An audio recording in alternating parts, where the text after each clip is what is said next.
Ahora hablamos con Emanuel Álvarez Agis, ex viceministro de Economía, director de la consultora P4Q. Emanuel, buenas noches, gracias por estar acá en Brotes Verdes. Hola, buenas noches Alejandro, ¿cómo estás? Bien, muy bien. Muy interesado en saber cómo ves el 2021 económico. Empieza a moverse un poco, se descongelan algunos precios, parece haberse estabilizado el mercado cambiario. Mientras tanto, hoy, por ejemplo, hubo una manifestación en 50 ciudades, ollas populares y demás, reclamando el cuarto pago de IFE y denunciando el ajuste del gobierno nacional. El gobierno dice que no hay ajuste. ¿Hay ajuste o no hay ajuste, Manuel? Bueno, la verdad que es una pregunta que va a depender un poco de si realmente en el 2021 dejamos atrás la cuarentena. A ver, para que quede bien claro, déjame hacer casi un ejercicio abstracto. Suponete que este año el gobierno más o menos va a terminar con un déficit fiscal de 7%. De ese 7%, 4 puntos tienen que ver con el gasto COVID, ¿no? Con lo que nos generó la pandemia y con la respuesta del gobierno a esa pandemia. Imagínate por un momento... Fíjate no pisar el micrófono ni nada. Ok, ahí me escuchas mejor. Sí. Ok. Imagínate por un momento que el 1 de enero estuviéramos todos vacunados. Digamos, y entonces podríamos decir, bueno, en 2021 se terminó el COVID para la economía argentina. Si así fuera, si el gobierno este año tiene un 7% de déficit, de los cuales 4 puntos son del COVID, si el gobierno el año que viene tuviera 3% de déficit, uno podría decir, bueno, lo único que hizo el gobierno fue eliminar el gasto COVID. Exactamente. En ese sentido, uno no podría hablar de un ajuste. El gobierno está diciendo, voy a tener un déficit fiscal de 4,5%. Entonces, en la medida que el COVID se vaya retirando paulatinamente de la economía, el nivel de gasto público del año que viene va a bajar respecto de este año que está el COVID, pero va a ser más alto que el último año de Macri. Ahora, para mí hay una cuestión importante, Alejandro, de cuál es la concepción de el gasto público y el programa económico del gobierno el año que viene. Si el gobierno piensa que ajustando va a hacer crecer la economía, está equivocado y me remito a las pruebas que nos dejó bastante claras Macri en los últimos 2 años. Macri y todos los últimos experimentos del fondo, ¿no? Que también recomendó. Solo para no irme del 55 para acá, digamos. Sí. Me parece que lo clave del año que viene es entender que el gobierno, en la medida en que la economía se recupere, puede ajustar el gasto. Ahora, no al revés. Esto es una utopía, que esté vacunado el 100% de la gente para el 1 de enero. Vamos a la realidad. Que hacia marzo haya 12 millones de personas vacunadas, más o menos, grupos de riesgo, personal de la salud, personal docente y demás, que haya un rebrote, como está habiendo en Europa, pero que por cómo estamos ubicados en el mundo, más o menos lleguemos mejor de lo que están llegando ellos ahora. Entonces que sea como un empate. ¿Ahí qué onda? ¿Hay ajuste o no?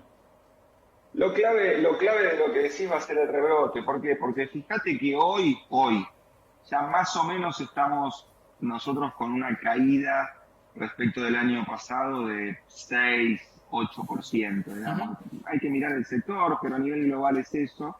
Pensá que en abril estábamos cayendo 24%. Entonces, la verdad que en la medida que la economía se siga recuperando a esta velocidad, uno puede pensar que abril o mayo va a llegar con una economía que va a estar en tamaño parecida a el 19 de marzo, el día antes de que empezara la cuarentena. Ahora, si cuando estás llegando ahí te agarra una segunda ola, y esta es mi preocupación más importante para el año que viene, vas a tener que gastar plata de vuelta. Y el 2020 te enseñó que la cantidad de plata que vos podés gastar básicamente depende de la cantidad de dólares que haya adentro del Banco Central. Si hay pocos, incluso gastando poca plata tenés problemas. Típicamente te sube el dólar paralelo. ¿Y eso por qué?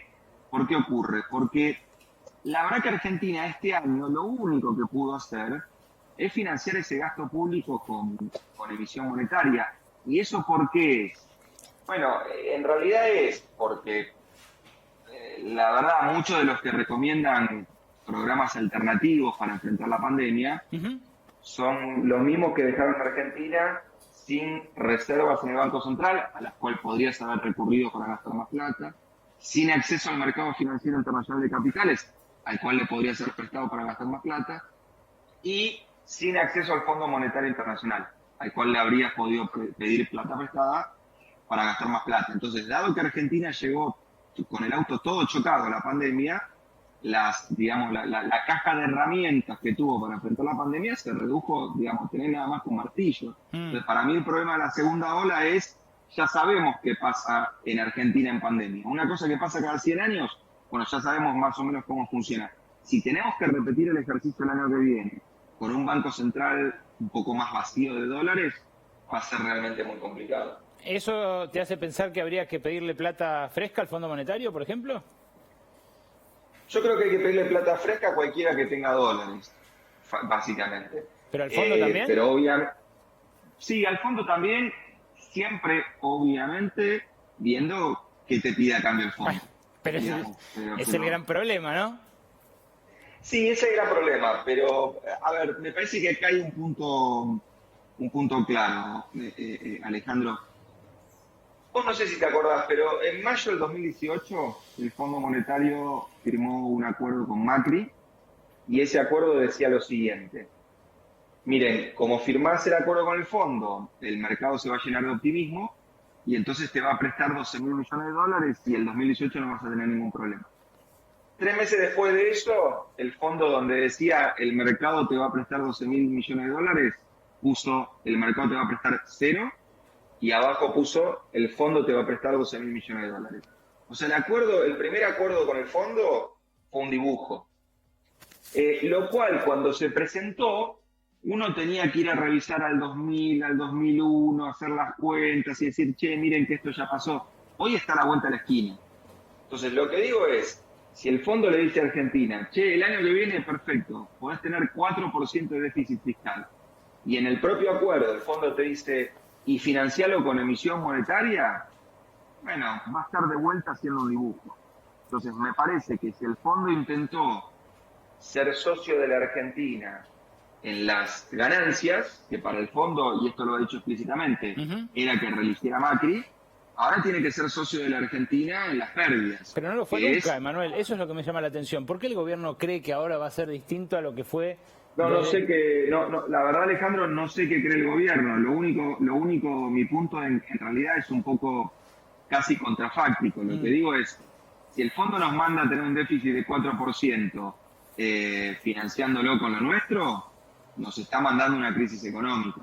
Entonces me parece que el gobierno en eso tiene que ser muy claro. Entonces me parece que el gobierno, que ya le ha dicho al fondo que tampoco le cree mucho a las recetas que el fondo recomienda, el gobierno tiene que ser muy responsable en esto, en no firmar un acuerdo que cuando vos, yo o cualquiera más o menos versado en economía, un alumno de segundo año, digamos, de economía, lo lea, no diga, che, esto es lo mismo que firmamos hace 2 años y la economía terminó volando por el aire. En estas últimas horas, Martín Redrado dijo esto, que vamos a poner en pantalla, que es que la Pax cambiaria es inestable. Creí leer algo, entrever algo así en el informe semanal que publican ustedes en P por Q. ¿Vos también creés que es inestable? Mira, yo creo que una brecha del 80% es inestable. Digamos, claramente es mejor que una brecha del 130%, que era la situación que teníamos a fines de septiembre. Me parece que el gobierno está avanzando gradualmente en tratar de cerrar esa brecha. Hoy, a ver, ¿cuál es la consecuencia clara de tener un tipo de cambio paralelo tan alto? Que ya no tenemos superávit comercial. Una cosa muy extraña, ¿no? Y justamente no tener superávit comercial hace que, si te vuelvo al ejemplo que hacíamos recién, si el 1 de enero mágicamente los 44 millones de argentinos estamos vacunados, agarrate fuerte, porque hay un montón que se van a volver al exterior, van a gastar plata y en vez de superávit comercial vamos a tener déficit comercial. Está clarísimo. Entonces, hay algo me parece que hay que bajar la brecha. Hay algo que me inquieta mucho de las proyecciones del gobierno para el año que viene, que es que dicen, bueno, si se recupera, podemos recuperar ese margen fiscal sin ajustar demasiado, pero En el empleo, vos ves que subió el desempleo de 10 a 13, pero que un montón de gente está guardada en la casa, que hay 10 puntos de gente que está inactiva. Dentro de la población económicamente activa pasó a ser inactiva. Si empieza a ceder la pandemia, ¿esos no se van a convertir en desocupados y nos vamos a ir como a 20% de desocupación? Sí, el mayor problema que tenemos, Alejandro, es que a la salida de cualquier recesión en Argentina, típicamente los dos sectores que te empiezan a generar empleo son, por un lado, la construcción, que típicamente te genera empleo de baja calificación y en hombres, y el comercio, que te genera empleo de baja calificación en hombres y en mujeres. Hoy la construcción está, pero el comercio no, porque lo más afectado por el COVID es justamente el comercio, los restaurantes, los shoppings, el turismo. Entonces el gran problema es que uno puede tener el año que viene, fíjate lo que te digo, una economía que se recupere 5 o 6 puntos con un desempleo que crezca 10 puntos. Porque justamente vamos a ver a toda esa gente que hoy no estuvo buscando trabajo porque no había y porque no se podía, porque estábamos en cuarentena, buscando activamente trabajo. Por eso, para mí, francamente, el gran desafío del año que viene es el empleo y sobre todo el empleo informal, porque esta pandemia dejó a algunos privilegiados con teletrabajo e ingreso intacto y a otros sin trabajo, sin changas y sin ingresos, digamos. Esa es la paradoja del COVID. Emanuel, gracias por este rato en Brotes Verdes. Gracias a vos, Alejandro. Un abrazo. Te mando un abrazo. El ex viceministro de Economía, Manuel Álvarez Agis, cotizado consultor ahora, con una proyección en el medio de dificultades nunca vistas por la economía argentina. La verdad que está para empezar a mirar la economía, porque la Baña el domingo dijo, bueno, algunas devaluaciones son inevitables, porque empieza a moverse también una parte del establishment, en fin, diciembre en Argentina siempre trae sorpresas.